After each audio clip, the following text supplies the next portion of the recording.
आता आम्ही तुमच्यापर्यंत अवेअरनेस सत्राखाली हे पोहोचवलं. आता तुमची जबाबदारी अशी आहे की उदाहरणार्थ रुपारेलमध्ये 7200 विद्यार्थिनींची स्ट्रेंथ आहे आणि अधिकारी कर्मचारी म्हणजे शिक्षकेतर कर्मचारी मला वाटतं 1000च्या आसपास असतील.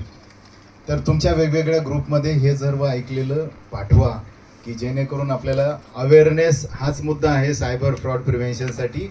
आपल्याला तो जास्तीत जास्त शेवटच्या घटकापर्यंत पोहोचायचा आहे. तुम्ही किती सुशिक्षित असला तरी कामाच्या ओघात आपण इतके तल्लीन झालेलो असतो किंवा त्या व्हॉट्सअप चॅट आणि सोशल मीडिया नेटवर्किंगमध्ये इतके गढून गेलेलो आहोत की आपल्याकडून नकळतपणे काही काही गोष्टी घडून जातात आणि आपल्यासोबत फ्रॉड होतो. आज तुमची जबाबदारी ही आहे की सर्वात प्रथम आज आपल्या घरी डायनिंग टेबलवर जेवताना आपली मुलं मुली सासू पत्नी काय जे समोर असतील त्यांच्यासोबत हे सर्व शेअर करा.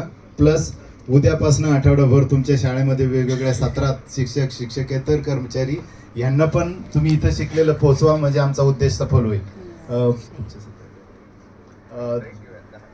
10 मिनिटाचा टी ब्रेक होईल, त्याच्यानंतर आपण परत शेवट